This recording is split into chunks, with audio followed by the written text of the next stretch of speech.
Rádio Bandeirantes. Conversinha ao pé do ouvido. O Ângelo Vitor da Ponta da Praia, lá em Santos, ele fez uma colocação aqui que é interessante a gente falar um pouquinho a respeito. Já falamos dezenas de vezes sobre esse assunto, mas ouvintes novos vão chegando, outros também gostam de recordar e a gente sempre acrescenta mais alguma coisa. Ele pergunta aqui sobre o paraíso perdido, ou o Éden, o jardim do Éden. Afinal, isso aqui é conto de fadas ou existe mesmo? Né? Se você pegar o poeta inglês Milton, que é amado pelos britânicos todos, não só pelos ingleses, né? Você vai ler num livro dele, um livro chamado Paraíso Perdido, né? Paraíso Perdido, na verdade, é o Éden, né? Não é Jardins do Éden. Jardins, você há de convir, o amigo Ângelo, não é possível haver jardim sem ter gente para olhar o jardim, ou não? O jardim tem que ser em algum lugar onde tem gente, tem seres ali. Senão não tem sentido o jardim. Você constrói um jardim maravilhoso na Lua para você ficar olhando daqui da Lua via telescópio. Não tem sentido, né? Então, Éden é um local, né? E esse mesmo Éden, quem conhece esoterismo sabe disso, né? Aquele grande escritor e esotérico italiano escreveu invertendo as coisas, invertendo as bolas, né? Ele chamou, por exemplo, de inferno o Dante Alighieri, né? O inferno de Dante. Ele chamou de inferno aquilo que na verdade é o Éden.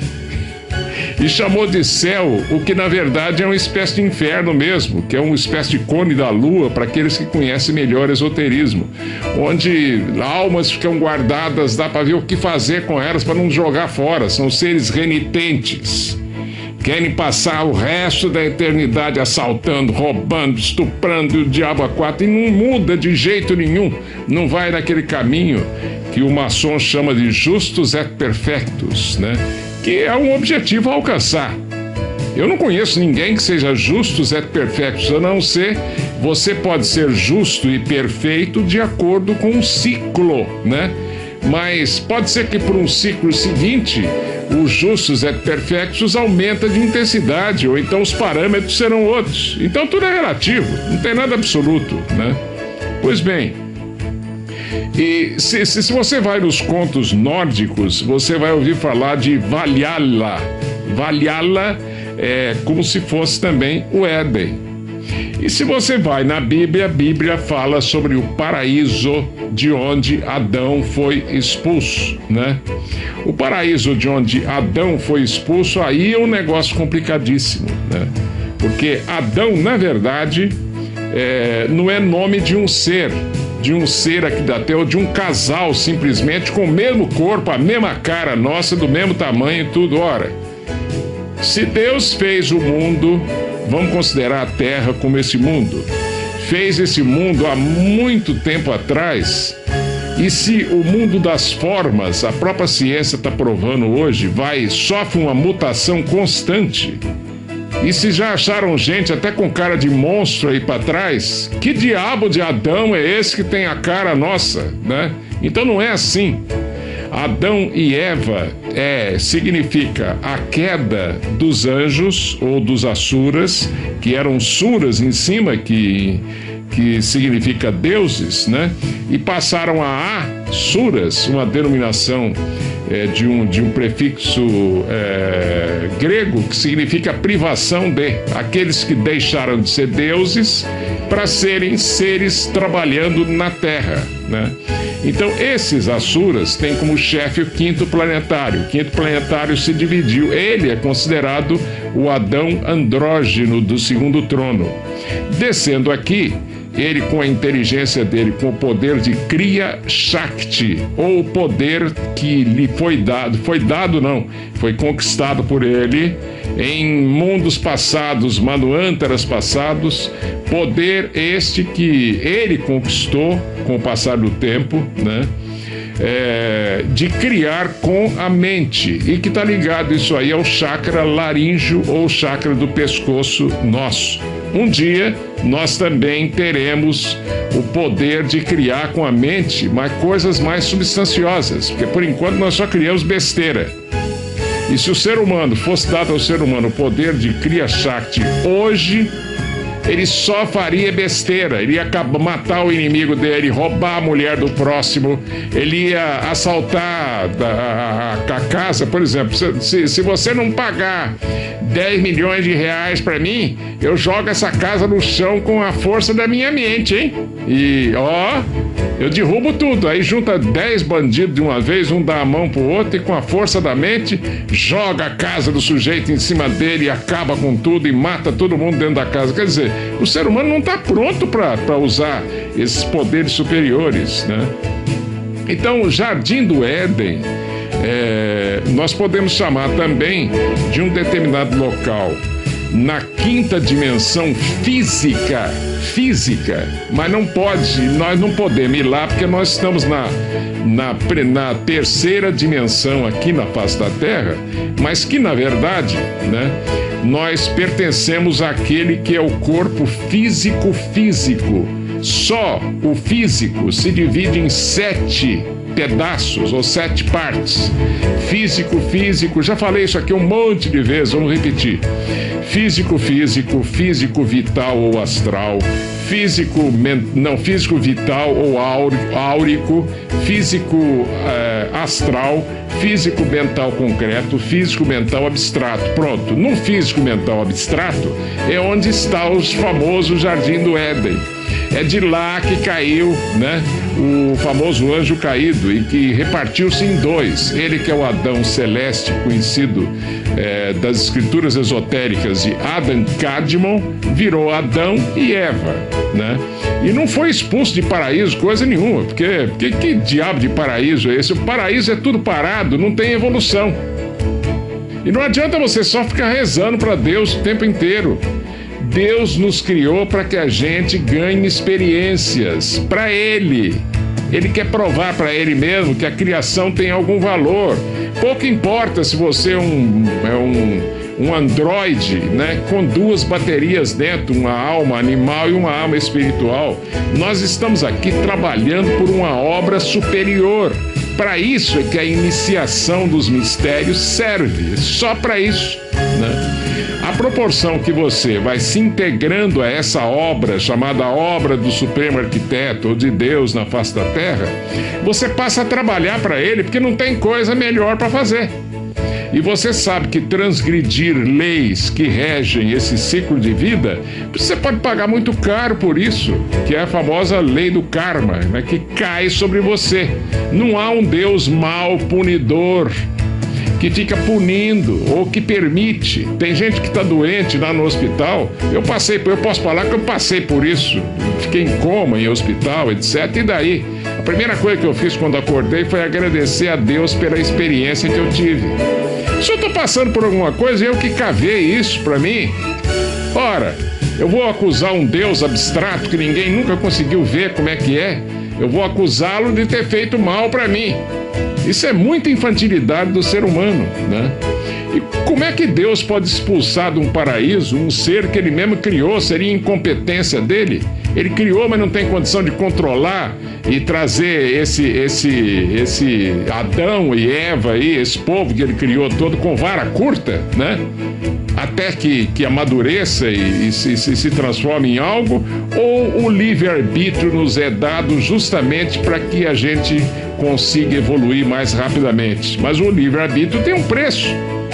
Você errou, você paga. É crédito e débito. Daí a lei do karma, né? Então podemos chamar esse jardim esse Éden, né? ou esse ponto aí de quinta dimensão, esse paraíso terrestre do poeta Milton, ou Valhalla, ou sei lá que nome mais que se dê a esse local, né? Podemos chamá-lo também de Agartha. Agartha é um local também na quinta dimensão física, ou físico mental abstrato, ou manásico, onde impera o poder da mente. Em Agartha, segundo ensinou e ensina o professor Henrique José de Souza, não há noite, é só dia. Então imagine, por exemplo, o pessoal que mora em Agartha. Mora num paraíso onde não se faz nada, fica só de perna pro ar, curtindo os prazeres da vida, comendo mel, né, com pão, etc. Que é isso? Trabalha o tempo todo, não tem noite, só tem dia. 24 horas de dia, tem um sol central num determinado ponto que clareia tudo lá o tempo inteiro. E as pessoas não necessitam, não se cansam que nem aqui. Basta dizer que nesse corpo físico nosso, você não entra lá, não tem jeito, né? É evidente que uma criança de lá, por exemplo, ela pode ser trazida para cá. Isso aí é um caso à parte, né? Os ciganos, por exemplo, consta que eles foram expulsos desse paraíso, que eles andaram aprontando lá. Agora, o coitado do Adão com a Eva, porque comeu maçã, porque a serpente e tal. A serpente é o símbolo da sabedoria no Oriente inteiro, né? É que não havia outra maneira. Eu não estou aqui para crucificar a religião católica também, não é isso, né? Mas, por favor, pense um pouco, ou criticar o cristianismo de uma forma geral.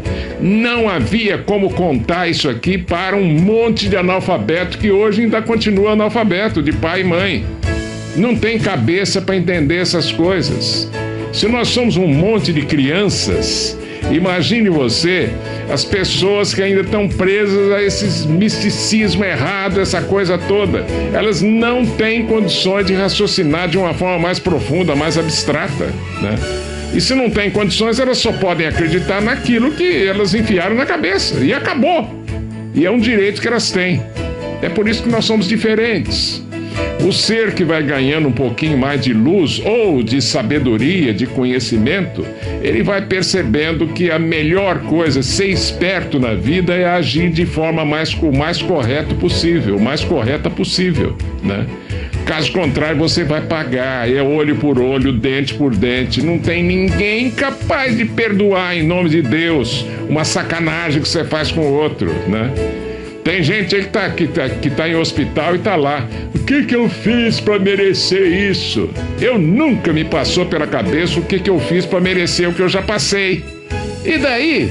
O que tem passar? Outra coisa, se eu morrer amanhã ou dentro de 2 minutos, aqui no ar mesmo, eu tenho um piripaque e morro, e eu morro que eu vá para os quintos dos infernos, não vou reclamar de Deus, não. Eu não tenho que reclamar de um ser qualquer ou de ficar chorando o tempo inteiro, porque eu acho que eu já estou um pouquinho mais maduro que a maioria, né? E não vou ser expulso de paraíso e não vou para inferno nenhum também. O Dante, por exemplo, para não ser queimado na fogueira, né? Porque ele é da Idade Média, né? Ele pegou e colocou tudo às avessas. Ele colocou os inimigos dele no céu e colocou os amigos dele no inferno, né? E o pessoal não percebeu. Tanto que você lê o famoso livro do Dante Alighieri, né?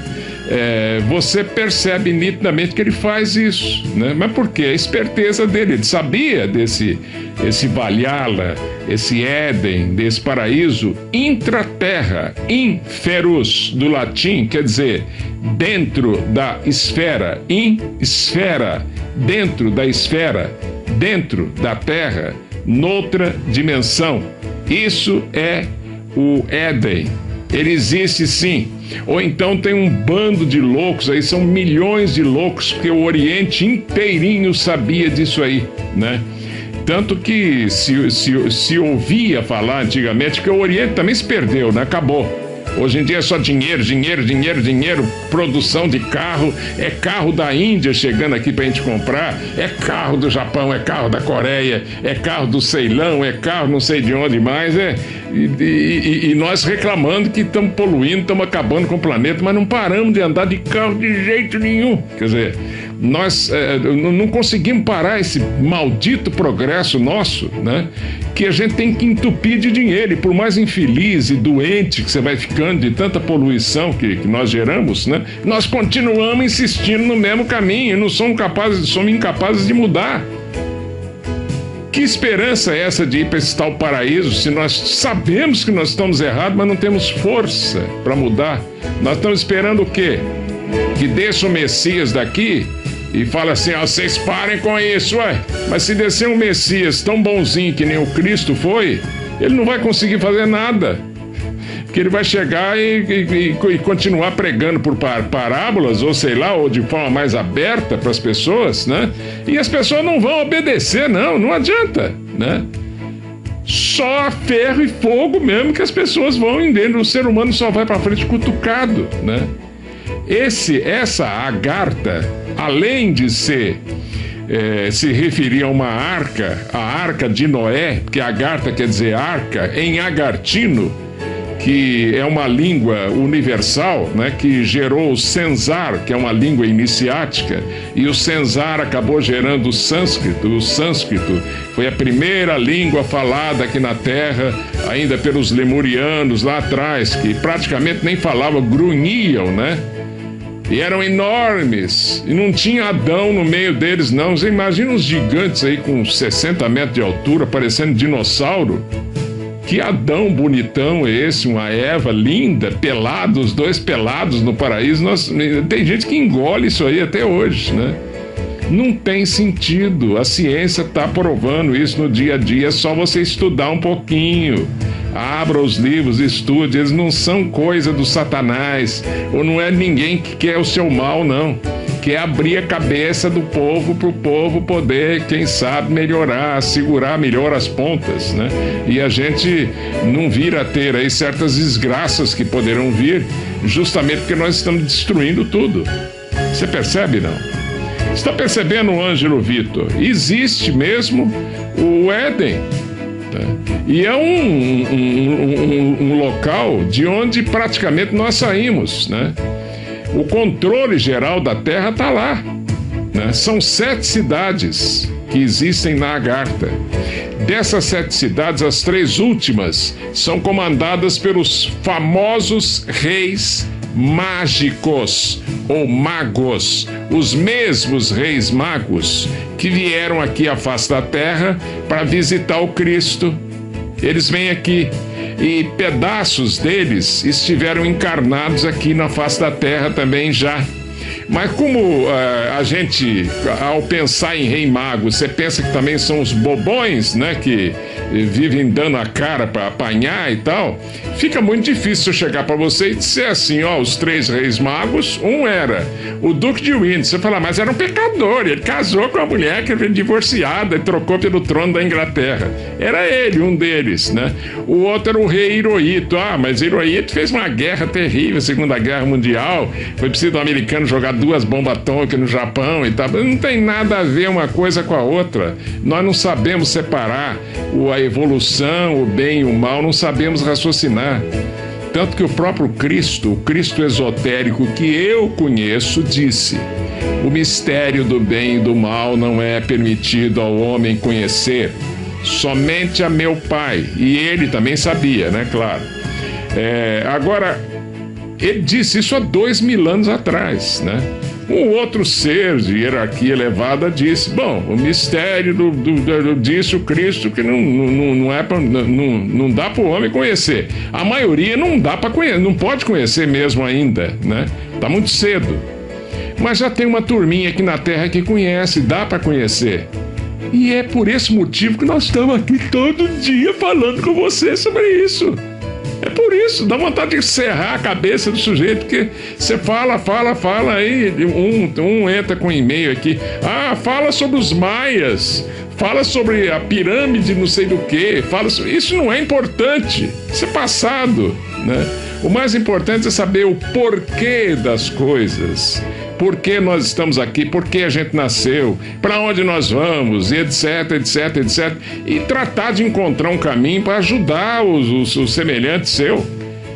Já dizia o professor Henrique Zé de Souza, se queres ajudar a Deus, trabalha pela humanidade.